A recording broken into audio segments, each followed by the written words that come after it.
ETV ప్రేక్షకులకి నమస్కారం. Triple X intelligence of శుభమస్తు కార్యక్రమానికి స్వాగతం. ఈనాడు శుభమస్తు కార్యక్రమంలోని గ్రహఫల మంచంలో గ్రహాల యొక్క స్థితిగతులు, వాటి యొక్క శుభాశుభ ఫలితాల గురించి పరిశీలిద్దాం. అలాగే ఈరోజు 12 రాశుల వారికి ఏ సంఖ్యలు కలిసి వస్తాయి, రంగుల యొక్క ప్రాధాన్యత, ఏ దేవతల్ని పూజించాలి, ఎటువంటి దేవతాస్తుతులు పఠించాలి, ముఖ్యంగా ఈరోజు 12 రాశుల వారు చేపట్టవలసినటువంటి కార్యక్రమాలు ఏమిటో కూడా పరిశీలిద్దాం. ముందుగా నేటి పంచాంగ వివరాలు. శ్రీ జైనామ సంవత్సరం మార్గశిర మాసం, దక్షిణాయనం, హేమంత ఋతువు. ఈరోజు మార్గశిర శుద్ధ చతుర్దశి పుణ్య కార్యాలకి పనిచేస్తుంది. అలాగే ఆధ్యాత్మిక కార్యక్రమాలకి బలాన్ని చేకూరుస్తుంది. మంచి కార్యక్రమాలు చేపట్టడానికి కూడా ఇది ఉపకరిస్తుంది. ఈరోజు భృగువారం లేదా శుక్రవారం. ఈరోజు నూతన వాహన కొనుగోళ్ళకి, నూతన వస్త్ర కొనుగోళ్ళకి, నూతన వస్త్రధారణకి చాలా శ్రేయస్కరమైనది. ఇక ఈరోజు నక్షత్రం కృత్తికా నక్షత్రం. ఈ కృత్తికా నక్షత్రంలో ఏ పాదంలో పుట్టినప్పటికీ కూడా ఈరోజు పుట్టేటువంటి వారికి సామాన్య శాంతి తప్పనిసరి. అలాగే ఈరోజు కృత్తికా నక్షత్రంలో పుట్టేటువంటి వారికి రవి యొక్క మహాదశతోటి ప్రారంభమవుతుంది. ప్రస్తుతం రవి యొక్క స్థితి వృశ్చిక క్షేత్ర స్థితి, మిత్రక్షేత్ర స్థితి అయినప్పటికీ కూడా శని యొక్క యుతి ఉంది కాబట్టి ఈ దోష నివృత్తికి సూర్య నమస్కారాలు, ఏకాదశ పూర్వక రుద్రాభిషేకం బాగా కలిసి వస్తాయి. ఇక ఈరోజు గ్రహాల యొక్క స్థితిగతులను కనుక పరిశీలించినట్టయితే చంద్రుడి యొక్క ఉచ్చస్థితి, బృహస్పతి యొక్క ఉచ్చస్థితి, కుజుడి యొక్క ఉచ్చస్థితి, గురుల యొక్క పరస్పర వీక్షణ, అలాగే రవి యొక్క మిత్రక్షేత్ర స్థితి, శని యొక్క శత్రుక్షేత్ర స్థితి, శుక్రుడు యొక్క వృశ్చిక క్షేత్ర స్థితి, రాహు యొక్క కన్యాక్షేత్ర స్థితి, కేతు యొక్క మీనక్షేత్ర స్థితి ఈరోజు ఉన్నటువంటి గ్రహస్థితి. ఇక ఈ రోజు ఉన్నటువంటి గ్రహస్థితిలో కుజశనుల యొక్క పరివర్తన కూడా ఉంది కాబట్టి ఇది అఖండమైనటువంటి భూముల్ని సంపాదించడానికి బాగా ఉపయోగపడుతుంది. ఇక ఈరోజు 12 రాశుల వారికి ఏర్పడేటువంటి శుభాశుభ ఫలితాలను పరిశీలిద్దాం. ముందుగా మేషరాశి. ఈరోజు మేషరాశి వారిని పరిశీలించినట్టయితే ఆదాయాన్ని పెంపొందింప చేసుకునేటువంటి మార్గాలు సులభతరమవుతాయి. శారీరక శ్రమ అధికంగా ఉంటుంది.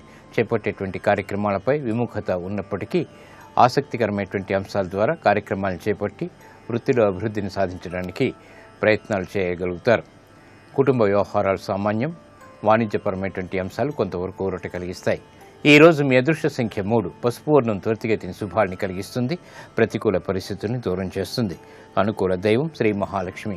ఈరోజు ఈ రాశివారు శ్రీ మహాలక్ష్మి అమ్మవారిని దర్శించి భక్తి శ్రద్ధలతో పూజించడం ద్వారా ఆర్థికపరమైనటువంటి ఇబ్బందుల్ని దూరం చేసుకోగలుగుతారు. ఈ సాయంత్రం ఈ రాశివారు శ్రీ మహాలక్ష్మీదేవిని కనకదారాస్తవంతో స్తుతించినట్టయితే ఆర్థికపరమైనటువంటి అభివృద్ధి వేగవంతంగా చేకూరుతుంది. ఆర్థిక ప్రయత్నాలు ఈరోజు మీకు లాభిస్తాయి. ఈరోజు వృషభ రాశి వారిని పరిశీలించినట్టయితే అలంకరణకి ప్రాధాన్యతనిస్తారు. చేపట్టేటువంటి కార్యక్రమాల్లో ప్రోత్సాహం లభిస్తుంది. అవమానకర సంఘటనని నెట్టివేయగలుగుతారు. వృత్తి, వ్యాపార, ఉద్యోగ సంబంధిత కార్యక్రమాల్లో దూకుడు నిర్ణయాల ద్వారా విజయాలు సిద్ధిస్తాయి. కార్యక్రమ నిర్వహణలో బలమైనటువంటి మిత్రుల ద్వారా లబ్ధిని చేకూర్చుకోగలుగుతారు. స్థిరాస్తి విషయాలు బాగా అనుకూలిస్తాయి. విదేశీ సంబంధిత లావాదేవీల్లో కూడా అనుకూలత పెంపొందింప చేసుకునేటువంటి అంశాలు బాగా ఆనందాన్ని కలిగిస్తాయి. కుటుంబ సఖ్యత పెరుగుతుంది.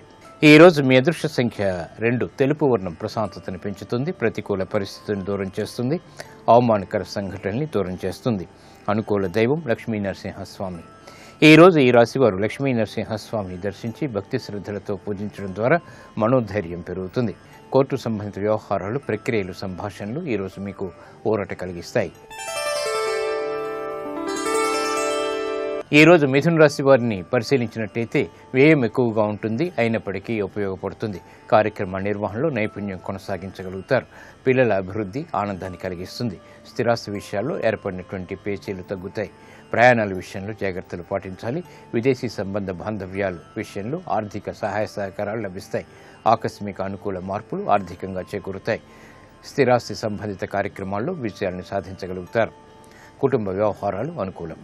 ఈరోజు మీ అదృష్ట సంఖ్య 5. ఆకుపచ్చ వర్ణం రక్షణకి దోహదపడుతుంది. ప్రతికూల పరిస్థితులను దూరం చేస్తుంది. ఆహ్లాద పరిస్థితుల్ని ఆహ్వానిస్తుంది. అనుకూల దైవం మహాకాళి. ఈరోజు ఈ రాశివారు మహాకాళి అమ్మవారిని దర్శించి భక్తి శ్రద్ధలతో పూజించడం ద్వారా ఆగిపోయినటువంటి పనులు తిరిగి ఊపందుకుంటాయి. ఈ సాయంత్రం ఈ రాశివారు మహాకాళి అమ్మవారిని కుంకుమాది అర్చనాది కార్యక్రమాలతో, పూజాది కార్యక్రమాలతో చేపట్టేటువంటి ఆధ్యాత్మిక వ్యవహారాలు అభివృద్ధిని కలిగిస్తాయి.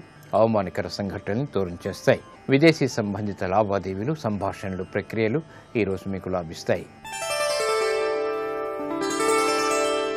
ఈరోజు కర్కాటక రాశి వారిని పరిశీలించినట్టయితే ఆరోగ్యంలో మంచి మార్పులు చేకూరుతాయి. ఆర్థికపరమైనటువంటి అంశాల్లో అనువైనటువంటి మార్పులు ఆనందాన్ని కలిగిస్తాయి. శారీరక శ్రమ తగ్గుతుంది. బలమైనటువంటి మిత్రుల ద్వారా లబ్ధి చేకూరుతుంది. కుటుంబ వ్యవహారాల్లో ఏర్పడినటువంటి సంకోచాలు వీడిపోతాయి. కార్యక్రమ నిర్వహణలో నైపుణ్యాన్ని ప్రదర్శించగలుగుతారు. వ్యాపార వాణిజ్య సంబంధిత కార్యక్రమాన్ని చకచక పూర్తి చేయగలుగుతారు. ఆత్మవిశ్వాసం పెరుగుతుంది. ఆరోగ్యం పదిలం. ఈ రోజు మీ అదృష్ట సంఖ్య 9. ఎరుపు వర్ణం ధైర్యాన్ని కలిగిస్తుంది. సాహస నిర్ణయాల ద్వారా విజయాలను దగ్గర చేస్తుంది. అనుకూల దైవం ఆంజనేయ స్వామి. ఈ రోజు ఈ రాశివారు ఆంజనేయ స్వామిని దర్శించి భక్తి శ్రద్ధలతో పూజించడం ద్వారా మనోధైర్యం పెరుగుతుంది. కార్యసిద్ధికి చేపట్టేటువంటి కార్యక్రమాలు కలిసి వస్తాయి. ఉద్యోగ ప్రయత్నాలు ఈ రోజు మీకు ఊరట కలిగిస్తాయి. ఈ రోజు సింహరాశి వారిని పరిశీలించినట్టయితే ఆధ్యాత్మిక కార్యక్రమాల్లో పాల్గొంటారు. వ్యయం ఎక్కువగా ఉన్నప్పటికీ ఉపయోగకరమైనటువంటి సంతృప్తికర సంఘటనలకై వెచ్చించగలుగుతారు. కార్యక్రమ నిర్వహణలో ఏర్పడినటువంటి సంకోచాలు వీడిపోతాయి. సమస్యలకు పరిష్కారాలు లభిస్తాయి. వృత్తి, వ్యాపార, ఉద్యోగ సంబంధిత కార్యక్రమాల్లో నూతన స్నేహాల ద్వారా లబ్ధి చేకూరుతుంది. శ్రమతో కూడినటువంటి విజయాన్ని సాధించగలుగుతారు. క్రీడారంగం వారికి బాగా కలిసి వస్తుంది. ఆర్థిక అంచనాలు దగ్గరవుతాయి. చేపట్టేటువంటి కార్యక్రమాలపై పట్టు బిగించగలుగుతారు. ఆత్మవిశ్వాసం పెరుగుతుంది. ఈ రోజు మీ అదృష్ట సంఖ్య 9. ఎరుపు వర్ణం ధైర్యాన్ని కలిగిస్తుంది. సాహసోపేతమైనటువంటి నిర్ణయాల ద్వారా విజయాలను సాధించడానికి ఉపయోగపడుతుంది. అనుకూల దైవం సుబ్రహ్మణ్య స్వామి. ఈ రోజు ఈ రాశివారు సుబ్రహ్మణ్య స్వామిని దర్శించి భక్తి శ్రద్ధలతో పూజించడం ద్వారా ఆర్థికపరమైనటువంటి రుణ ఒత్తిళ్లు తగ్గుతాయి. ఈ రాశివారు ఈ సాయంత్రం సుబ్రహ్మణ్య స్వామిని ఎర్రటి పుష్పాలతో పూజించడం ద్వారా ఆర్థిక విజయాలు వేగవంతంగా సాధించగలుగుతారు. శత్రు భీతి పోతుంది. వ్యాపార విస్తరణలు వంటివి ఈ రోజు మీకు కలిసి వస్తాయి. ఈ రోజు కన్యారాశి వారిని పరిశీలించినట్టయితే అదృశ్య సంఘటనలు గృహంలో చోటు చేసుకుంటే నూతన కార్యక్రమాలకి శ్రీకారం చుట్టగలుగుతారు. గతంలో చేసినటువంటి పొరపాట్లను సవరించుకునేటువంటి అవకాశాలు దగ్గరవుతాయి. ఆర్థిక అభివృద్ధి గోచరిస్తుంది. వేగవంతమైనటువంటి పనులు ఆనందాన్ని కలిగిస్తాయి. కార్యసిద్ధికి చేపట్టేటువంటి కార్యక్రమాలు బాగా కలిసి వస్తాయి. సంతృప్తికర సంఘటనలు గృహంలో చోటు చేసుకుంటే మిత్రుల ద్వారా లబ్ధి చేకూరుతుంది. కార్యక్రమ నిర్వహణలో నైపుణ్యం కొనసాగించగలుగుతారు. ఈ రోజు మీ అదృష్ట సంఖ్య 5. ఆకుపచ్చ వర్ణం రక్షణకి దోహదపడుతుంది. ఆహ్లాద పరిస్థితుల్ని వేగవంతంగా ఆహ్వానిస్తుంది. అనుకూల దైవం దక్షిణామూర్తి. ఈ రోజు ఈ రాశివారు శ్రీ దక్షిణామూర్తి స్వామిని దర్శించి భక్తి శ్రద్ధలతో పూజించడం ద్వారా వివేకవంతమైనటువంటి నిర్ణయాలు తీసుకోగలుగుతారు. ఆధ్యాత్మిక కార్యక్రమాలు ఈ రోజు మీకు సంతృప్తిని కలిగిస్తాయి. ఈ రోజు తులారాశి వారిని పరిశీలించినట్టయితే ప్రయాణాల విషయంలో జాగ్రత్తలు పాటించాలి. వివాదాస్పద వ్యాఖ్యల ద్వారా ఏర్పడినటువంటి సమస్యలు జటిలమవుతాయి. వృత్తి, వ్యాపార, ఉద్యోగ సంబంధిత కార్యక్రమాల్లో జాగ్రత్తతో కూడినటువంటి నిర్ణయాలు తప్పనిసరి. ప్రయాణాల విషయంలో జాగ్రత్తతో కూడినటువంటి నిర్ణయాలు తప్పనిసరి. ఆరోగ్య క్రమశిక్షణ లోపిస్తుంది. నూతన కార్యక్రమాలను వేగవంతంగా ప్రారంభించలేకపోతారు. వృత్తి, వ్యాపార, ఉద్యోగ సంబంధిత కార్యక్రమాల్లో నూతన అంశాల ద్వారా సమస్యలు ఎదురవుతాయి. ఆచితూచి తీసుకునేటువంటి నిర్ణయాలు మాత్రమే ఉపకరిస్తాయి. ఆరోగ్య విషయంలో కూడా జాగ్రత్తలు పాటించాలి. ఈ రోజు మీ అదృష్ట సంఖ్య 2. తెలుపు వర్ణం ప్రశాంతతను పెంచుతుంది. ఆరోగ్య రక్షణకి దోహదపడుతుంది. అనుకూల దైవం మహాగణపతి. ఈ రోజు ఈ రాశివారు మహాగణపతిని దర్శించి భక్తి శ్రద్ధలతో పూజించడం ద్వారా మనోధైర్యం పెరుగుతుంది. ఆరోగ్య రక్షణ ఏర్పడుతుంది. గ్రహ ప్రతికూలతని దూరం చేసుకోగలుగుతారు.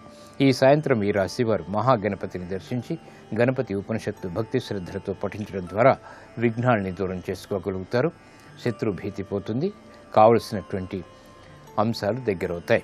నూతన వ్యాపార ఒప్పందాలు ఈరోజు మీకు ఊరట కలిగిస్తాయి. ఈరోజు వృశ్చిక రాశి వారిని పరిశీలించినట్టయితే సంబంధ బాంధవ్యాల ద్వారా ఆర్థిక వ్యవహారాల్లో అనుకూలత సంపాదించుకోగలుగుతారు.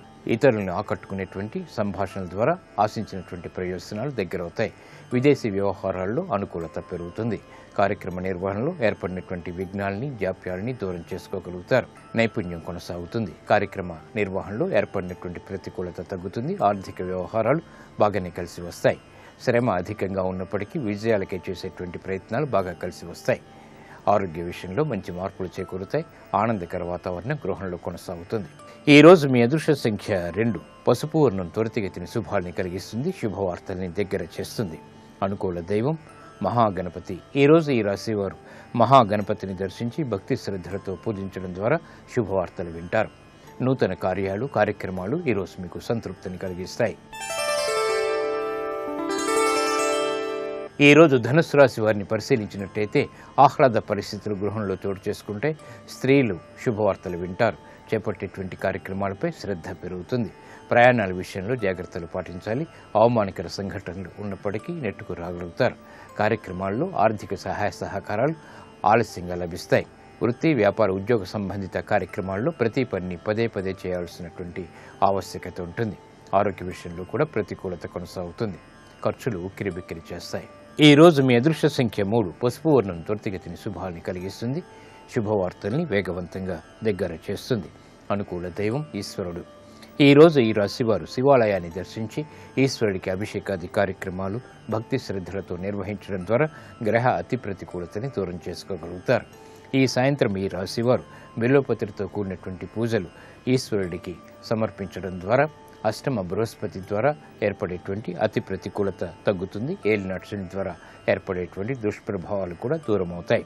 విద్యా ప్రయత్నాలు ఈరోజు మీకు లాభిస్తాయి. ఈ రోజు మకర రాశి వారిని పరిశీలించినట్టయితే విద్యా సంబంధిత వ్యవహారాల్లో విజయాలు సాధించగలుగుతారు. నూతన కార్యక్రమాలకి శ్రీకారం చుట్టగలుగుతారు. గతంలో చేసినటువంటి పొరపాట్లు సవరించుకోగలుగుతారు. శత్రువులు మిత్రులవుతారు. వృత్తి, వ్యాపార, ఉద్యోగ సంబంధిత కార్యక్రమాల్లో స్నేహపూరిత వాతావరణం ద్వారా విజయాలు సిద్ధిస్తాయి. కార్యక్రమ నిర్వహణలో ఆర్థిక సహాయ సహకారాలు లభిస్తాయి. విదేశీ సంబంధిత లావాదేవీలు బాగా కలిసి వస్తాయి. నూతన కార్యక్రమాల్ని వేగవంతంగా ప్రారంభించగలుగుతారు. ఆత్మవిశ్వాసం పెరుగుతుంది. సంబంధ బాంధవ్యాలు మెరుగవుతాయి. ఈ రోజు మీ అదృష్ట సంఖ్య 2. తెలుపు వర్ణం ప్రశాంతతని పెంచుతుంది. ప్రతికూల పరిస్థితుల్ని దూరం చేస్తుంది. అనుకూల దైవం శ్రీ మహాలక్ష్మి. ఈ రోజు ఈ రాశివారు శ్రీ మహాలక్ష్మి అమ్మవారిని దర్శించి భక్తి శ్రద్ధలతో పూజించడం ద్వారా ఆర్థిక అభివృద్ధి వేగవంతంగా దగ్గరవుతుంది. ఈ సాయంత్రం ఈ రాశివారు శ్రీ సూక్త విధానంతో శ్రీ మహాలక్ష్మీదేవిని భక్తి శ్రద్ధలతో పూజించడం ద్వారా ఆకస్మిక ఆర్థిక లాభాలని కూడగట్టుకోగలుగుతారు. గృహ సంబంధిత కార్యక్రమాలు ఈరోజు మీకు లాభిస్తాయి. ఈరోజు కుంభరాశి వారిని పరిశీలించినట్టయితే సంబంధ బాంధవ్యాల విషయంలో జాగ్రత్తలు వహించాలి. ఉద్యోగ సంబంధిత కార్యక్రమాల్లో చిరు సమస్యలు తలెత్తుతాయి. నూతన కార్యక్రమాల్ని వ్యాపారపరంగా ప్రారంభించగలుగుతారు. కార్యక్రమ నిర్వహణలో ఏర్పడినటువంటి లోపాలని సవరించుకునేటువంటి అవకాశాలు దగ్గరవుతాయి. వాహన ప్రాప్తి లేకపోలేదు. నూతన కార్యక్రమాలకి శ్రీకారం చుట్టగలుగుతారు. కుటుంబ సఖ్యతకై చేపట్టేటువంటి కార్యక్రమాల్లో ఏర్పడినటువంటి విఘ్నాల్ని సరిలించుకునేటువంటి ప్రయత్నాలు కూడా కలిసి వస్తాయి. ఆరోగ్య విషయంలో జాగ్రత్తలు పాటించాలి. ఈ రోజు మీ అదృష్ట సంఖ్య 9. ఎరుపు వర్ణం ధైర్యాన్ని కలిగిస్తుంది. ప్రతికూల పరిస్థితుల్ని ఎదుర్కొనేటువంటి శక్తి సామర్థ్యాల్ని కలిగిస్తుంది. అనుకూల దైవం ఆంజనేయ స్వామి. ఈ రోజు ఈ రాశివారు ఆంజనేయ స్వామిని దర్శించి భక్తి శ్రద్ధలతో పూజించడం ద్వారా గ్రహ అతి ప్రతికూలతని దూరం చేసుకోగలుగుతారు. ఆరోగ్య రక్షణ ఏర్పడుతుంది. ఈ సాయంత్రం ఈ రాశివారు ఆంజనేయ స్వామిని దర్శించి సింధూరాన్ని నుదుటిన భక్తి శ్రద్ధలతో ధరించడం ద్వారా కార్యసిద్ధి ఏర్పడుతుంది. ఆశించినటువంటి ప్రయోజనాలు దగ్గరవుతాయి. సాహస నిర్ణయాలు ఈరోజు మీకు లాభిస్తాయి. ఈ రోజు మీనరాశి వారిని పరిశీలించినట్టయితే స్థిరాస్తి విషయాల్లో అనుకూలత ఏర్పడుతుంది. ఆశించినటువంటి ప్రయోజనాలు ఆర్థికంగా చేకూరుతాయి. వాణిజ్యపరమైనటువంటి అంశాలు బాగా కలిసి వస్తాయి. ఆర్థిక వ్యవహారాల్లో ఏర్పడినటువంటి సమస్యలకు పరిష్కారాలు లభిస్తాయి. నూతన కార్యక్రమాల్ని వేగవంతంగా ప్రారంభించగలుగుతారు. గృహంలో ఆనందకర సంఘటనలు కొనసాగుతాయి. శుభవార్తలు వింటారు. చేపట్టేటువంటి కార్యక్రమాలు కలిసి వస్తాయి. ప్రోత్సాహాన్ని కలిగిస్తాయి. ఆరోగ్యం పదిలం. ఈ రోజు మీ అదృష్ట సంఖ్య 5. ఆకుపచ్చ వర్ణం రక్షణకి దోహదపడుతుంది. ఆహ్లాద పరిస్థితుల్ని ఆహ్వానిస్తుంది. అనుకూల దైవం మహాగణపతి. ఈ రోజు ఈ రాశివారు మహాగణపతిని దర్శించి భక్తి శ్రద్ధలతో పూజించడం ద్వారా ఆర్థిక అభివృద్ధి వేగవంతంగా దగ్గరవుతుంది. సంబంధ బాంధవ్యాలు మెరుగవుతాయి. ఈ సాయంత్రం ఈ రాశివారు మహాగణపతిని దర్శించి ఎర్రటి పుష్పాలతో గణపతిని పూజించడం ద్వారా సాహసోపేతమైనటువంటి నిర్ణయాల ద్వారా విజయాలు సాధించగలుగుతారు. ఆర్థిక లావాదేవీలు ప్రయత్నాలు ఈరోజు మీకు లాభిస్తాయి. ఇప్పుడు ఆరోగ్యం ఆయుర్వేద అంశంలో అనారోగ్య సమస్యలకు ఆయుర్వేద పరిష్కార మార్గాలు తెలుసుకుంటారు. నమస్కారం. ఈనాటి శుభమస్తు కార్యక్రమంలో ఆరోగ్యం ఆయుర్వేదం శీర్షికన కడుపులో పురుగుల నివారణకి ఆయుర్వేదంలో ఉన్న పరిష్కార మార్గాల గురించి తెలుసుకుందాం. మామూలుగా ఏంటంటే మన కడుపులోకి చిన్న చిన్న పురుగులు అంటే నులి పురుగులు అంటూ ఉంటాం. అలాంటి పురుగులు కానీ లేకపోతే కొంచెం పొడుగ్గా ఉండేటువంటి రౌండ్ వామ్స్ అంటాం. ఒక కడుపులో పెద్ద పెద్ద పాముల్లాగా ఉండేటువంటివి కానీ లేకపోతే మాంసాహారం తినేటువంటి వాటిలలో బద్దె పురుగు అంటూ ఉంటారు. అంటే టేప్ వామ్ అని చెప్పి ఒక పెద్ద జీవి ఒకటి ఉంటుంది. అవి కానీ ఇలా పిన్ వామ్స్ అనే రకరకాల పురుగులు మన కడుపులో చేరుతూ ఉంటాయి అన్నమాట. అయితే ఇవి కడుపులోకి చేరడానికి ముఖ్యమైనటువంటి కారణం మనం తీసుకునేటువంటి కలుషితమైన ఆహారం కానీ లేకపోతే కలుషితమైనటువంటి నీళ్లు కానీ వీటి ద్వారా మాత్రమే మన శరీరంలోకి ఇవి ప్రవేశిస్తాయి. అందుకని పరిశుభ్రత పాటించినట్టయితే కనుక కడుపులో పురుగుల సమస్య రాకుండా ఉండేందుకు అవకాశం ఉంటుంది. పరిశుభ్రత అంటే మనం తీసుకునేటువంటి నీటిని బాగా కాచి చల్లార్చి తీసుకోవడం కానీ, తర్వాత మనం తీసుకునేటువంటి అంటే మంచినీరు చాలా వరకు మనకి ఏంటంటే బయట ఎక్కడి నుంచో పైప్స్లోంచి వాటిలోంచి వచ్చేటప్పుడు ఈ మల పదార్థాలు అవన్నీ కూడా అక్కడే కలిసి రావడం వల్ల ఆ నీటి ద్వారా మనకి ఈ పురుగులకు సంబంధించినటువంటి గుడ్లు అవి వస్తూ ఉంటాయి. అందుకని నీటిని తప్పనిసరిగా కాచి మరిగించి చల్లారిన తర్వాత తీసుకుంటున్నట్టయితే కనుక మన కడుపులోకి పురుగులు చేరకుండా ఉండేందుకు అవకాశం ఉంటుంది.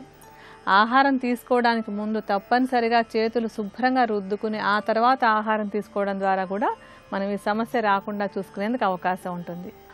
ఒకవేళ ఈ సమస్య కడుపులో ఆల్రెడీ పురుగులు అవి ఉన్నట్టయితే వాటిని తగ్గించుకోవడానికి ఒక మంచి ఆయుర్వేద ఔషధాన్ని తయారు చేసుకోవచ్చు.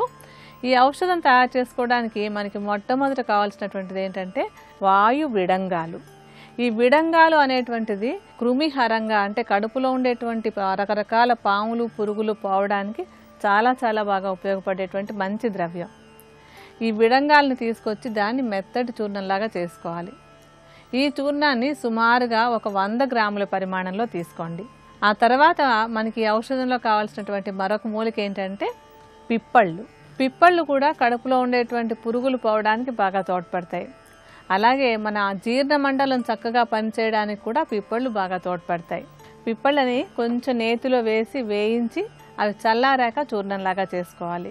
అంటే ఈ పిప్పళ్ళ చూర్ణాన్ని సుమారుగా ఒక 50 గ్రాముల పరిమాణంలో తీసి పక్కన పెట్టించుకోండి.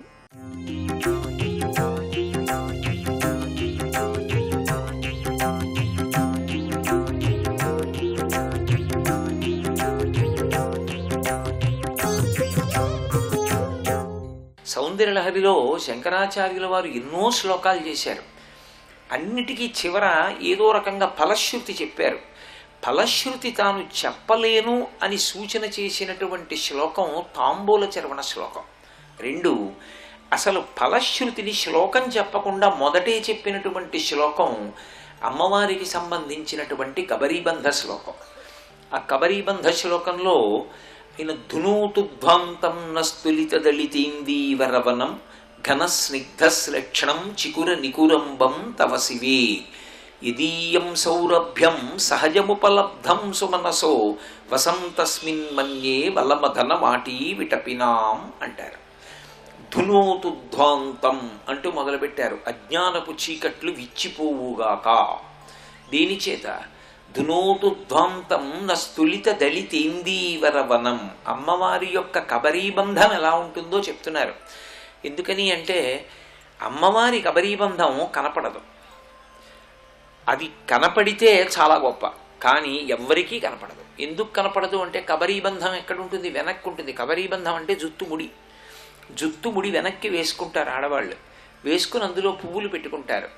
కరచరణాదులతో కూడినటువంటి మూర్తికి వెనక్కి వెళ్ళి దర్శనం చేయకూడదు. దేవాలయంలో అమ్మవారి మూర్తి ఉందనుకోండి, ఓ పక్కకి నిలబడి నమస్కారం చేస్తాం, అంతేకాని లోపలికి వెళ్ళి వెనక్కి చూడకూడదుగా. ఎక్కడైనా సరే కరచరణాదులతో కూడిన ఏ మూర్తికి కూడా వెనక్కి వెళ్ళి దర్శనం చేయరు అర్చకులు వినా, అలంకారం చేస్తారు కాబట్టి. కానీ ఒక్క శివలింగానికి మాత్రం అన్ని వైపులా పూజ చేస్తారు. ఎందుకంటే సజ్జోజాత అఘోర తత్పురుష వామదేవ ఈశానములని 5 ముఖములతో ఉంటాడు. 5 ముఖాలతో ఉన్నటువంటి పరమశివ స్వరూపం పరమాద్భుతమైనటువంటి స్వరూపం. అసలు అలాంటి శివలింగం ఏ ఊళ్ళోనైనా ఉంటే వాళ్ళు ఏది కావాలంటే అది పొందొచ్చు, అటువైపుకి అభిషేకం చేసి. ఎందుకంటే 5 ముఖాలతో ఉన్నటువంటి శివలింగం ఒక్క కాఠ్మండూలో ఉంది, యజమానలింగం. మళ్ళీ నేను ఇంతకాలానికి చూసింది ఈ సాలూరు పట్టణంలో పంచముఖలింగం ఉంది. 4 ముఖములు కాఠ్మండూలో ఎలా ఉంటాయో అలాగే శివలింగానికి 4 వైపులా 4 ముఖాలు ఉన్నాయి. అలా ఉంటే వచ్చేటటువంటి అదృష్టం ఏంటంటే ఏదైనా ఐశ్వర్య సంబంధమైనటువంటి సమస్య వచ్చిందనుకోండి, వెంటనే ఉత్తరానికి చూస్తున్నటువంటి ముఖం దగ్గరికి వెళ్ళి అభిషేకం చేయొచ్చు. మంగళాయతనం దేవం యువానమతి మంగళం ధ్యాయేత్ కల్పతరోర్మూలే సుఖాసీనం సహోమయా అంటుంది లింగపురాణం. కల్పవృక్షం కింద పార్వతీదేవిని ఎడమ తొడ మీద కూర్చోబెట్టుకుని ప్రసన్నమూర్తి అయి కూర్చున్నటువంటి పరమశివుని యొక్క రూపమునకు వామదేవమూర్తి అని పేరు. ఆ వామదేవుడు ఉత్తరాభిముఖంగా ఉంటుంది. ఆ ముఖం ఉత్తరాభిముఖంగా చూస్తున్నటువంటి ముఖం దగ్గరికి వెళ్ళి అభిషేకం చేశారనుకోండి, ఉత్తర క్షణంలో మీకు ఐశ్వర్య సంబంధమైన సమస్య విడిపోతుంది. అలాగే దక్షిణాభిముఖంగా ఉండేటటువంటి ముఖం అఘోరమూర్తి. ఎవరికైనా రాకూడనటువంటి కాలంలో తీవ్రమైన అనారోగ్యం వస్తే అఘోర ముఖానికి అభిషేకం చెయ్యొచ్చు. దానికి మళ్ళీ ప్రత్యేకంగా శైవాగమంలో ఎలా అభిషేకం చెయ్యాలి, ఏ తీర్థం పుచ్చుకోవాలి, ఏ పదార్థం వాడాలి కూడా ఉన్నాయి. శివస్వరూపానికి అభిషేకం అంటే ఎంత గొప్పదంటే కొంతకాలం ఆయుర్దాయం ఇచ్చేస్తాడు. ఉదాహరణకి ఎవరింట్లోనో పెళ్ళి ఉందనుకోండి, తీరా రేపు పెళ్ళనగా ఇవాళ ఎవరో మృత్యుముఖంలోకి వెళ్ళిపోయారనుకోండి, ఇప్పుడు ఆయన కానీ శరీరం వదిలేస్తే పెళ్ళి అయిపోతుంది. అటువంటప్పుడు పెళ్ళి అయిపోయే వరకు ఒక 24 గంటలు ఆయన్ని ఆయుర్దాయంతో ఉంచమని ప్రత్యేకమైన పదార్థంతో శివలింగానికి అభిషేకం చేసి తీర్థం తెచ్చి పెదవులకు రాస్తే ఊపిరి తీస్తూ ఉంటాడు అని శైవాగమం హామీ ఇచ్చింది. అంత గొప్పది శివలింగం. శివలింగానికి అభిషేకం తేలికైనటువంటి విషయం కాదు. కాబట్టి అంత గొప్పదైనటువంటి శివలింగం ఎక్కడ ఉన్నా కూడా ప్రశస్తమై అందరినీ కూడా అనుగ్రహించగలిగినటువంటి స్వరూపమై ఉంటుంది. అది ఎంత చల్లగా ఉంటే ఊరంత చల్లగా ఉంటుంది. అందుకు ధారాపాత్ర పెట్టి పడుతూ ఉంటుంది. పైన చంద్రబింబం ఉండి సుధా సారము అమృతము పడి ఆ లింగము చల్లపడుతున్నట్టు అప్పుడు ఆ ఊరంతా చల్లగా ఉంటుంది. అంత ప్రఖ్యాతి కలిగినటువంటిది తల్లి కామాక్షి పరదేవత. ఎక్కడైతే పరమశివుణ్ణి చేరుకుందో అక్కడ ఎదురుగుండా శ్రీ మహావిష్ణువు చూసి తన సంతోషాన్ని ప్రకటనం చేస్తారు. మీరు ఎప్పుడైనా కాంచీపురం వెళ్ళినప్పుడు ఏకాంబరీశ్వరుడు ఆ మామిడి చెట్టు కింద ఉన్నటువంటి మూర్తి ఉంటారు. అక్కడ పెండ్లి కుమారుడు పెండ్లి కుమార్తెగా కూర్చుని ఉంటారు పార్వతీ పరమేశ్వరులు ఇద్దరూ కలిసి. అక్కడ అయ్యవారు ఇలా కూర్చుంటే అమ్మవారు అయ్యవారి కేసి తిరిగి కూర్చుంటే సుబ్రహ్మణ్యుడు ఆవిడ ఒళ్ళో కూర్చుని ఉంటాడు. పైన శ్రీ మహావిష్ణువు నవ్వుతూ ఉంటారు. విచిత్రం ఏమిటంటే ఒక్క కాంచీపురంలో మాత్రం ఒక మినహాయింపు ఎక్కడా ఉండదు. నటరాజస్వామి ఉంటేనే పతంజలి వ్యాఘ్రపాదుడు ఉంటారు. నటరాజుగా శివుడు నిలబడకపోతే పతంజలి వ్యాఘ్రపాదుడు ఉండరు. శివలింగంగా కానీ శివమూర్తిగా కానీ సాకారమూర్తిగా కానీ ఉన్నాడనుకోండి, అక్కడ పతంజలి వ్యాఘ్రపాదుడు ఉండరు. పతంజలి అంటే కిందంతా పాము శరీరం ఉంటుంది, పైన మనిషి ముఖం ఉంటుంది. వ్యాఘ్రపాదుడు అంటే కిందంతా పెద్ద పులి శరీరం ఉంటుంది, పైన మనుష్యుని యొక్క ముఖం ఉంటుంది. వాళ్ళిద్దరిని పతంజలి వ్యాఘ్రపాదుడు అంటారు. లోకంలో అత్యంత క్రౌర్యము కలిగినటువంటి ప్రాణులు పాము పెద్ద పులి. ఇవి రెండూ కూడా పరమశివుడు నాట్యం చేస్తున్నప్పుడు నిశ్శబ్దంగా చూస్తారు. అంటే వాళ్ళకి కూడా మనోరంజకత్వం కలుగుతుంది. అటువంటి నటరాజస్వామి దగ్గర మాత్రమే ఉండేటటువంటి పతంజలి వ్యాఘ్రపాదుడు కాంచీపురంలో పార్వతీ పరమేశ్వరులు ఇద్దరూ కళ్యాణమూర్తులుగా ఎక్కడ కూర్చుంటారో అక్కడ ఉంటారు. ఆ పతంజలి వ్యాఘ్రపాద చరిత్ర సామాన్యమైన చరిత్ర కాదు. దానివల్లే చిదంబరం క్షేత్రం వచ్చింది, శంకరాచార్యుల వారి అవతారం వచ్చింది. అంత గొప్ప స్వరూపాలు అవి. అటువంటి తల్లి ఒక్క కాంచీపురంలో మాత్రం సుగంధ కుంతలాంబగా ఉంటుంది. మీకు ఇంకెక్కడా లేదు ఆ రూపం. సుగంధ కుంతలాంబ అన్న మాటకు అర్థం ఏంటంటే సహజముగా పరిమళము కలిగినటువంటి జుత్తు కలిగినది అని. ఆవిడ జుత్తుకి సహజ పరిమళం ఉంటుంది. లోకంలో 2 వస్తువులు తమంత తాముగా అమంగళప్రదములు. ఆ వస్తువులు రాకూడదు. ఒకటి వెంట్రుక, 2 గోరు. యథార్థంగా చెప్పాలి అంటే పరిశేచనం చేసేసాడు అనుకోండి బ్రాహ్మణుడు, ఇంకా పప్పు అన్నం కూడా తినలేదు, తినకముందు వెంట్రుకు వచ్చింది అనుకోండి, ఉత్తరాపోసనం బట్టి లేచిపోవాలి, ఇక భోజనం చేయకూడదు ఆ విస్తట్లో. వెంట్రుక అంత హీయమైనటువంటిది, దాన్ని అంగీకరించారు. పూజా సంభారముల యందు పడి చేతికి తగిలితే వెంటనే మళ్ళీ స్నానం చేసి వచ్చి పూజ చేయాలి. అలాగే గోరు కూడా పరమ అమంగళప్రదమైన వస్తువు. అందుకే నఖఖండనము ఎప్పుడు పడితే అప్పుడు చేయకూడదు. దానికి మళ్ళీ సుముహూర్తం, ఓ మంచి రోజు ఉంటాయి. అందుకే ఇప్పటికీ కొన్ని వర్ణముల వారికి పెండ్లి కుమారుణ్ణి చేసినప్పుడు నఖఖండనం అనేటటువంటిది ప్రత్యేకంగా చేస్తారు. గోళ్ళు తీసే సంబరం అని గోళ్ళు తీస్తారు. కాబట్టి ఆ వెంట్రుక గోరు అంత హేయమైనవి. అమ్మవారి విషయం దగ్గరికి వచ్చేటప్పటికి ఆవిడ తల వెంట్రుకలు అంత గొప్పవి. ఎందుచేత అంటే ఒక్కొక్కరికి ఒక్కొక్క విశేషం ఉంటుంది. అది అందరికీ అన్ని వేళలా ఉన్నట్లుగా భగవంతుని యందు అన్వయం కాదు. పసిపిల్లల విషయంలో దేవేంద్రుడు వరం ఒకటి ఇచ్చాడు. పసిపిల్లలు బొటన వేలు నోట్లో పెట్టుకుని చీక్కుంటారు. ఎందుకు చీక్కుంటారంటే ఆ రఘువంశంలో మాంధాత పుట్టినప్పుడు ఆయనకి తల్లి లేదు, ఆయన తండ్రి శరీరాన్ని మధిస్తే పుట్టాడు. ఎలా ఈ పిల్లవాడు బతకడం అంటే మాం దా నేను ఇస్తానన్నాడు ఇంద్రుడు. ఈ బొటనవేలులోంచి అమృతస్రావం చేశాడు. ఆ పిల్లవాడు బొటనవేలు చీకి బతికాడు. అప్పుడు అందరు అన్నారు, మాంధాతకైతే వరం ఇచ్చావు, మా బిడ్డల విషయంలో అన్నారు. అందరి పిల్లలు కూడా చిన్నతనంలో బొటనవేలు చీకుతారు, అప్పుడు అమృతస్రావం అవుతుంది, వాళ్ళకి ఆరోగ్యం కలుగుతుందని వరం ఇచ్చాడు. అందుకే మనం నేర్పినా నేర్పకపోయినా పిల్లలందరూ బొటనవేలు చీకుతూ ఉంటారు. అందరూ చేతి బొటనవేలు చీకితే వటపత్రశాయి అయినటువంటి కృష్ణ పరమాత్మ మాత్రం కాలి బొటనవేలు చీకుతూ ఉంటాడు. అదేమిటి అందరూ చేతి బొటనవేలు కదా చీకుతారు, మీరు కాలి బొటనవేలేమిటి అంటే కరారవిందేన పదారవిందం ముఖారవిందే వినివేశయంతం వటస్య పత్రస్య పుటీశయానం బాలం ముకుందం మనసాస్మరామి అంటాడు లీలాశకుడు శ్రీకృష్ణ కర్ణామృతంలో. కాలి బొటనవేలు నోట్లో పెట్టుకుని చీకుతాడు.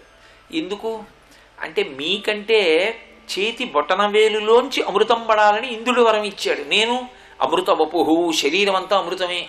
విష్ణు సహస్రనామ స్తోత్రంలో లేదు అమృత వపుహు అని. ఒళ్ళంతా అమృతమైన వాడికి కాలివేలు పెట్టుకుంటే ఏమిటి, చేతి వేలు పెట్టుకుంటే ఏమిటి, అందుకు నేను కాలివేలు పెట్టుకున్నానన్నాడు ఆయన. ఒక్కొక్క దేవతాస్వరూపంలో ఒక్కొక్క విచిత్రం ఉంటుంది, దాని చేత ఆ మూర్తి వైభవం ప్రకాశిస్తుంది. శ్రీ ఉమామహేశ్వర పరబ్రహ్మార్పణమస్తు. స్వస్తి. పాపట ఎక్కడ మొదలు పెడతారో అక్కడ బొట్టు పెట్టుకుంటారు. ఆ పాపట తీసిన చోట బొట్టు ప్రధానం, అది ఎప్పుడూ మరుగున పడకూడదు.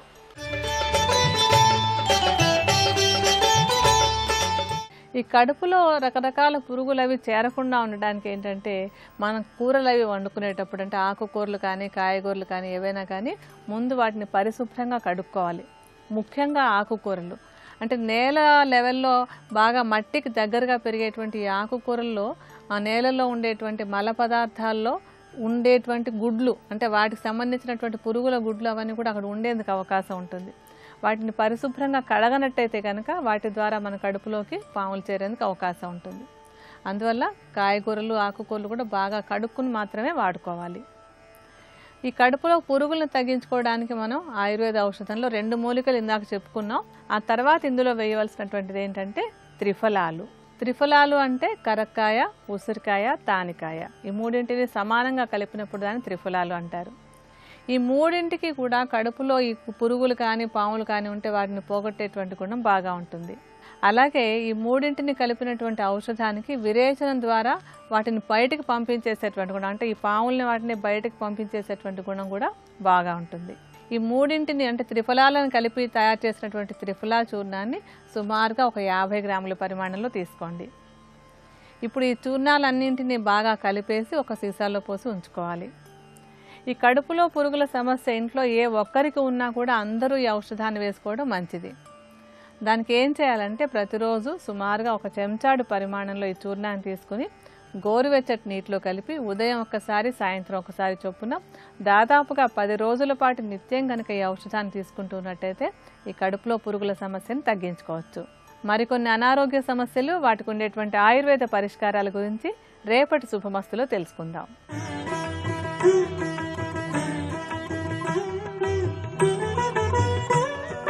త్రిబులెక్స్ డిటర్జెంట్ సోప్ శుభమస్తు కార్యక్రమంలో శుభయోగం శీర్షికకి స్వాగతం. ఈ శీర్షికన పుట్టుమచ్చలు ఫలితాలు అనే అంశం గురించి పరిశీలిద్దాం. ఏ వ్యక్తికైనా సరే వేళ్ల మీద పుట్టుమచ్చలు ఉన్నట్లయితే ఎటువంటి ఫలితాలు కలుగుతాయి?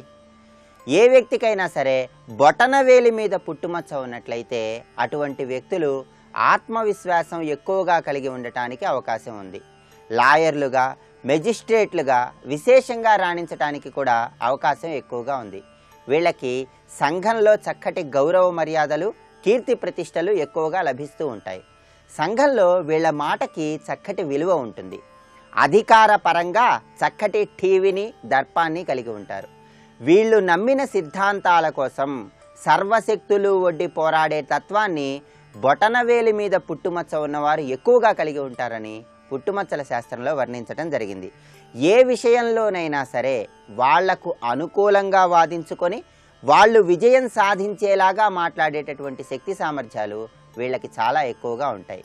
అదేవిధంగా ఎవరికైనా సరే బొటనవేలికి క్రింది భాగంలో పుట్టుమచ్చ ఉన్నట్లయితే అటువంటి వ్యక్తులకు పిత్రార్జితం అనేది సామాన్యంగా ఉంటుంది. పెద్దగా ధనవంతులు కాకపోయినప్పటికీ ధనపరంగా మాత్రం ఎటువంటి ఇబ్బందులు ఉండవు. కల్లా కపటం లేని వ్యక్తులుగా వీళ్ళు జీవితాన్ని కొనసాగించడానికి అవకాశం ఎక్కువగా ఉంది. వీళ్ళు ఏ వృత్తిలోనైనా సరే అధికారుల దగ్గర నమ్మకంగా వ్యవహరిస్తూ అధికారుల యొక్క చక్కటి అభిమానాన్ని చూరగొంటారని పుట్టుమచ్చల శాస్త్రంలో వర్ణించడం జరిగింది. అలాగే ఏ వ్యక్తికైనా సరే చూపుడు వేలు మీద కనుక పుట్టుమచ్చ ఉన్నట్లయితే ఎదుటి వాళ్లను వేలెత్తి చూపించేటటువంటి లక్షణాన్ని కలిగి ఉంటారు. అంటే నాయకత్వ లక్షణాలను ఎక్కువగా కలిగి ఉండి వీళ్ళ మాట జరిగి తీరాలి అనే విధంగా ప్రవర్తిస్తూ ఉంటారు. అందువల్ల వీళ్ళకి అంతఃశత్రువులు ఉండటానికి కూడా ఆస్కారం ఉంది. ఎవరైనా సరే చూపుడు వేలు మీద పుట్టుమచ్చ ఉన్నట్లయితే వాళ్ళు నలుగురితో మాట్లాడే సమయంలో నలుగురితో ప్రవర్తించే సమయంలో ఆలోచించుకొని ప్రవర్తించినట్లయితే జీవితంలో చక్కటి పురోభివృద్ధిని సాధించడానికి అవకాశం ఎక్కువగా ఉంది. అదేవిధంగా చూపుడు వేలి క్రింది భాగంలో కనుక పుట్టుమచ్చ ఉన్నట్లయితే అటువంటి వ్యక్తులకు ప్రభుత్వ ఉద్యోగం లభించడానికి అవకాశం ఉన్నట్లుగా పుట్టుమచ్చల శాస్త్రంలో వర్ణించడం జరిగింది. అలాగే వీళ్ళు జీవితంలో ఉన్నత స్థితికి వచ్చి అలా ఉన్నత స్థితిని సంపాదించటం ద్వారా సంఘంలో చక్కటి పలుకుబడిని పెంపొందింపజేసుకొని దాని ద్వారా ధనాన్ని సంపాదించడానికి కూడా అవకాశం ఎక్కువగా ఉంది. ఏ వ్యక్తికైనా సరే చూపుడు వేలి క్రింది భాగంలో కనుక పుట్టుమచ్చ ఉన్నట్లయితే వాళ్ళు తమకంటూ ఒక ప్రపంచాన్ని సృష్టించుకోవాలని ఆ ప్రపంచంలో అందరూ కూడా వాళ్ళ మాట వినే విధంగా ఉండాలని ఎక్కువగా భావిస్తూ ఉంటారు. అదేవిధంగా ఏ వ్యక్తికైనా సరే మధ్యవేలు మీద పుట్టుమచ్చ ఉన్నట్లయితే స్నేహితుల వల్ల కొద్దిగా ఇబ్బందులు ఎదుర్కోవటానికి ఆస్కారం ఉంది. అందువల్ల మధ్యవేలు మీద పుట్టుమచ్చ ఉన్న వాళ్ళు ఎవరైనా సరే స్నేహితులతో మాట్లాడే సమయంలో స్నేహితులతో వ్యవహరించే సమయంలో తగిన జాగ్రత్తలు తీసుకున్నట్లయితే జీవితంలో ఆర్థిక వ్యవహారాలలో చక్కటి పురోభివృద్ధిని సాధించడానికి ఆస్కారం ఎంతగానో ఉంది. అదేవిధంగా ఎవరికైనా సరే మధ్యవేలి క్రింది భాగంలో కనుక పుట్టుమచ్చ ఉన్నట్లయితే తల్లిదండ్రుల ద్వారా ఆస్తిపాస్తులు సంక్రమించటానికి అవకాశం ఎక్కువగా ఉంది. అయితే తల్లిదండ్రుల ద్వారా సంక్రమించిన ఆస్తిపాస్తులను ఎక్కువగా ఖర్చు చేయకుండా జాగ్రత్తగా వినియోగించుకున్నట్లయితే జీవితంలో చక్కటి పురోభివృద్ధిని సాధించడానికి ఆస్కారం ఎంతగానో ఉంది. ఏ వ్యక్తికైనా సరే మధ్యవేలి క్రింది భాగంలో పుట్టుమచ్చ ఉన్నట్లయితే ప్రత్యేకంగా బంధువులతో మాట్లాడే సమయంలో ఆచితూచి వ్యవహరించాలి. ఉంగరం వేలి మీద కనుక ఎవరికైనా పుట్టుమచ్చ ఉన్నట్లయితే అటువంటి వ్యక్తులకు దైవభక్తి చాలా ఎక్కువగా ఉంటుంది. తరచూ పూజలు చేయటం అంటే ఆసక్తిని ప్రదర్శిస్తూ ఉంటారు. తీర్థయాత్రలకు వెళ్ళటం అంటే వీళ్ళకి ఎంతో ఆసక్తి ఉంటుంది. ప్రతి విషయంలో కూడా న్యాయం ధర్మం అని ఎక్కువగా ఆలోచిస్తూ ఉంటారు. అందువల్ల ఎవరికైనా సరే ఉంగరం వేలు మీద పుట్టుమచ్చ ఉన్నట్లయితే దైవభక్తి జాలి గుణంతో పాటుగా భూతదయ శాంత స్వభావం కూడా చాలా ఎక్కువగా ఉంటాయి. ఎదుటి వాళ్ళు కష్టాల్లో ఉన్నప్పుడు వాళ్ళకి సహాయం చేసేటటువంటి మంచి మనసు ఉంటుంది. అలాగే ఉంగరం వేలు మీద పుట్టుమచ్చ ఉన్న వాళ్ళకి బంగారు ఆభరణాలు ధరించడం మీద ఆసక్తి ఎక్కువగా ఉంటుంది.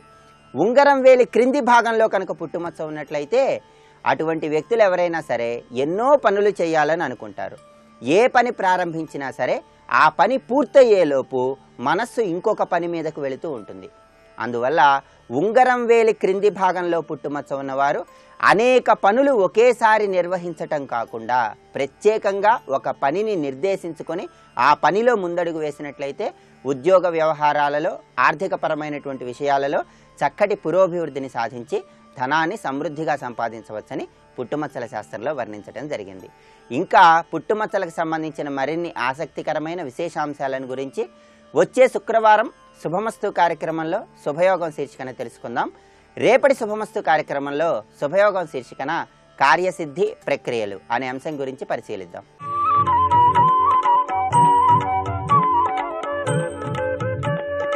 ఈటీవీ ప్రేక్షకులకు నమస్కారం. ట్రిపుల్ X డిటర్జెంట్ సోప్ శుభమస్తు కార్యక్రమంలో నక్షత్ర యోగానికి స్వాగతం. పూర్వ ఫల్గుణి నక్షత్రం 2వ పాదం.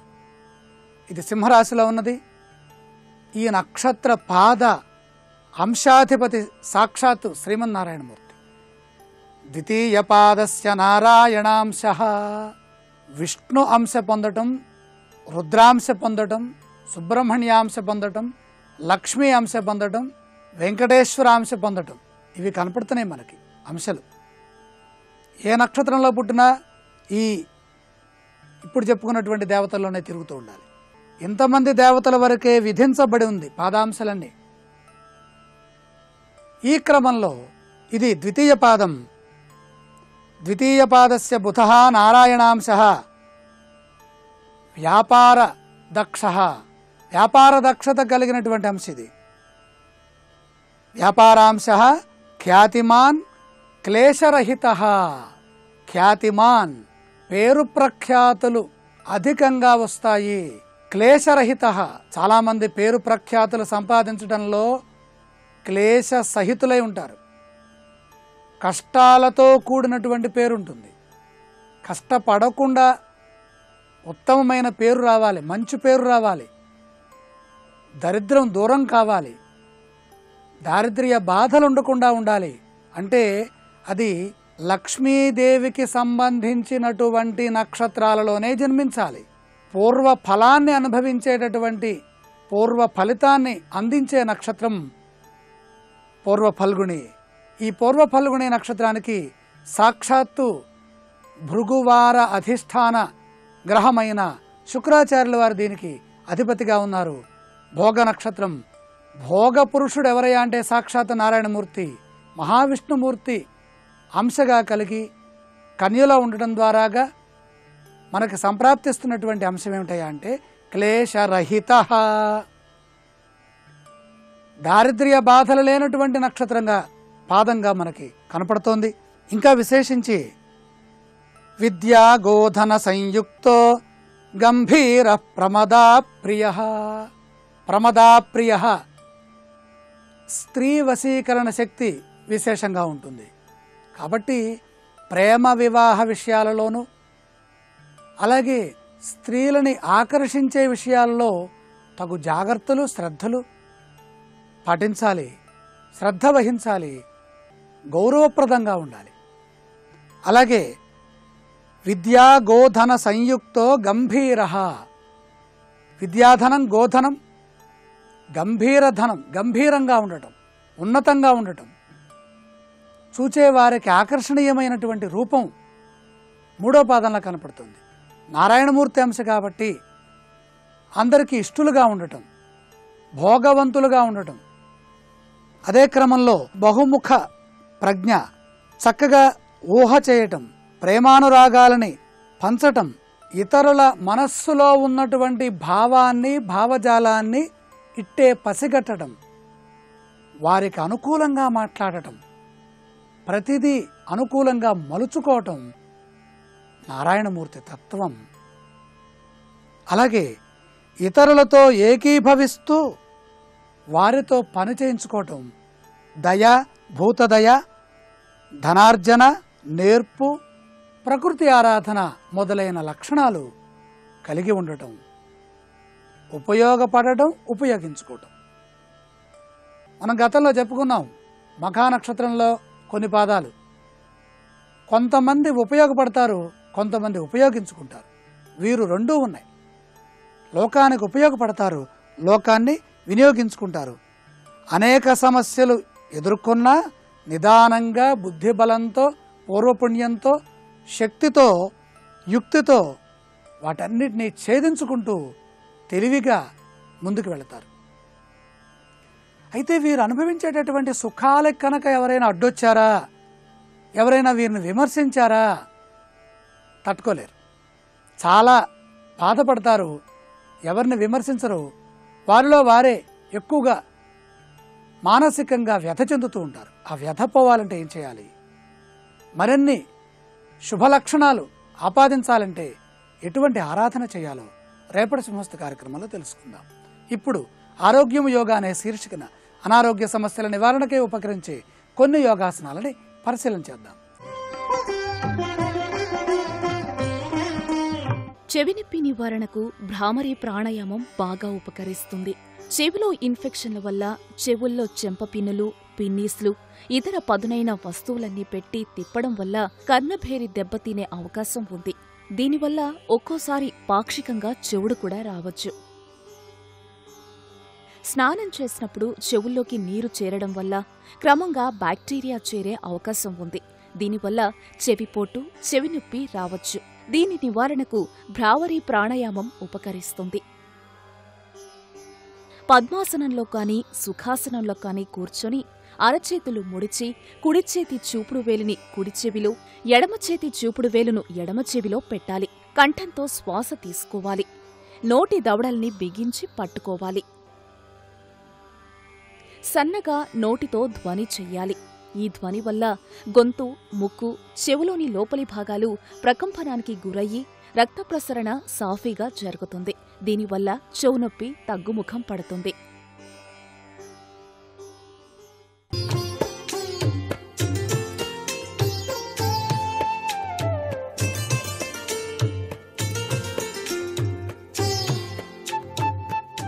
త్రిబుల్-ఎక్స్ డిటర్జెంట్ సోప్ శుభమస్తు కార్యక్రమంలో గృహబలం అంశానికి స్వాగతం.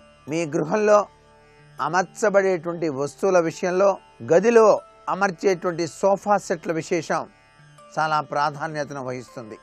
సోఫా సెట్లు కొనుక్కొచ్చామని చెప్పేసి ఇష్టం వచ్చినట్టుగా ఏ తీరున పడితే ఆ తీరున కూర్చునేటువంటి తీరుతెన్నులు మంచిది కాదు. ఎప్పుడూ కూడాను సోఫా సెట్లను అమర్చేటప్పుడు దక్షిణం, పడమర ఉండేటట్టుగా అమర్చుకోవాలి. ఒకవేళ ఆ హాలులో అలా కుదరటం లేదండి, మేము ఉత్తరం వైపే వేసుకునేందుకు వీలుగా ఉన్నది అన్నప్పుడు మాత్రం ఉత్తరపు గోడకు ఆనించకుండా ఖాళీ ఉంచి, తూర్పు గోడకు ఆనించకుండా ఖాళీ ఉంచి ముందుకు జరిపి సోఫా సెట్లను అమర్చాల్సిన పరిస్థితి ఎంతైనా ఉంటుంది సుమా అనేటువంటి విశేషాంశాన్ని తప్పనిసరిగా గ్రహించాలి. తమ గృహంలోని పూజా మందిరంలో ఉపయోగించేటువంటి దైవీ వస్తువుల విషయంలో కూడాను తెలిసి తెలియక వాస్తుశాస్త్రరీత్యా కూడా కించిత్తు నష్టాన్ని పొందుతూ ఉన్నటువంటి వారు ఉన్నారు. ఎవరో ఇచ్చారు, తెచ్చుకున్నామండి, పెట్టుకున్నాం అని చెప్పేసి ఇష్టం వచ్చిన రీతిలో విచిత్రాతి విచిత్రమైనటువంటి వస్తువులను పూజా మందిరంలో పెట్టి పూజించినట్లయితే దానివల్ల అనేక అనర్థ లక్షణాలు పొడసూపడానికి ఆస్కారం ఉంటుంది. నువ్వుల నూనెతో దీపారాధన చేస్తే అరిష్టం అని చెప్పేసి ప్రచారాలు సాగుతున్నాయి. అది చాలా తప్పు. వేరుశనగ నూనెతో దీపారాధన చేయకూడదు అన్నది ముఖ్యమైనటువంటి శాస్త్ర ప్రభావం. నువ్వుల నూనెతో ఎటువంటి పరిస్థితుల్లోనూ దీపారాధన చేయవచ్చు.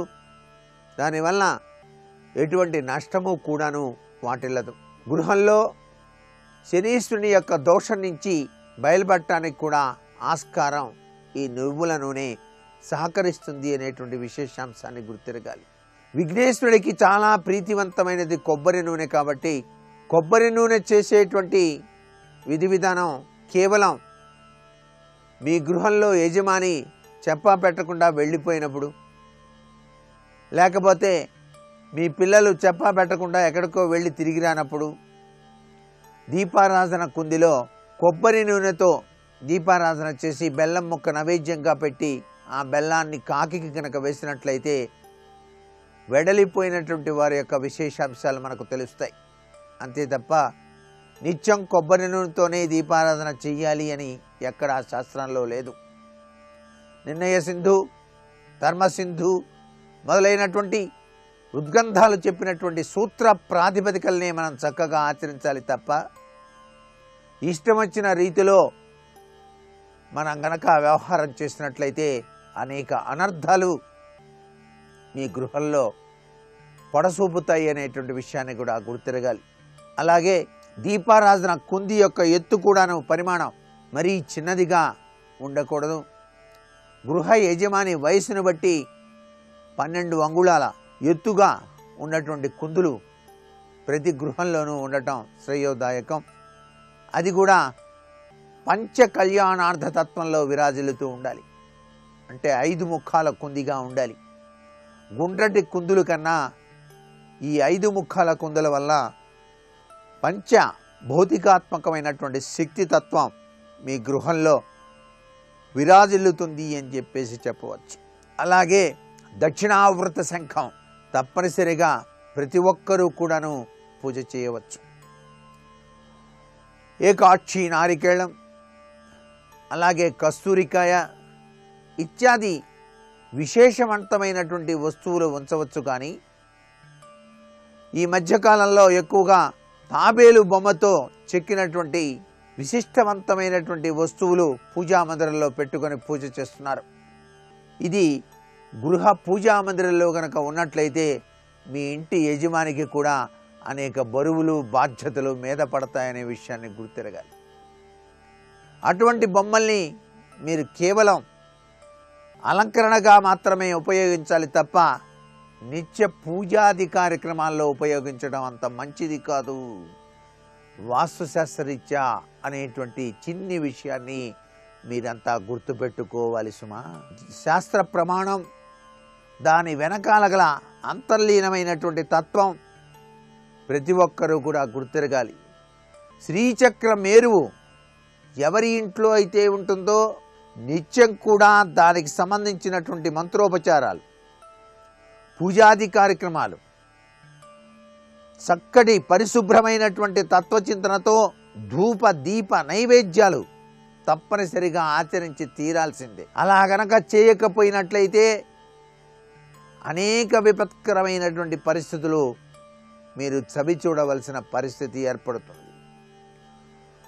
ఒక దివ్యవంతమైనటువంటి శక్తితత్వాన్ని ఇంటిలో ఉంచుకున్నప్పుడు ఆ శక్తికి సరిపడ పూజలు చెయ్యాలి. అలా గనక చేయకపోతే వాటి వలన అనేక అనర్థాలు వస్తాయి. ఇది అందరూ గుర్తుపెట్టుకోండి. రేపు దత్త జయంతి సందర్భంగా ఆచరించవలసినటువంటి నియమాలు ఏమిటో రేపటి శుభమస్తు కార్యక్రమంలో తెలుసుకుందాం. ఇప్పుడు ఆరోగ్యం యోగా అనే శీర్షికన అనారోగ్య నివారణకు ఉపకరించే యోగాసనాలు ఏమిటో చూద్దాం. చెవినొప్పి నివారణకు పార్శ్వ హలాసనం కూడా ఉపకరిస్తుంది. చెవిలో ఏర్పడే అంతర్గత లోపాల వల్ల చెవునొప్పి వచ్చే అవకాశం ఉంది. నేలపై హలాసనం వేసి 2 కాళ్లను కుడి పక్కకు ఓసారి, ఎడమ పక్కకు ఓసారి నేలకు నొక్కి పట్టాలి. నడుము భాగాన్ని 2 చేతులతో బలంగా పట్టుకోవాలి. ఈ పార్శ్వ హలాసనం సాధనం వల్ల కాళ్ల నుంచి చెవుల వరకు ఉండే నరాలలో రక్త ప్రసరణ వ్యవస్థ చైతన్యవంతమవుతుంది. చెవి నొప్పి కారణమయ్యే అంతర్గత పరిస్థితులు సత్వరం నివారణ చెందుతాయి.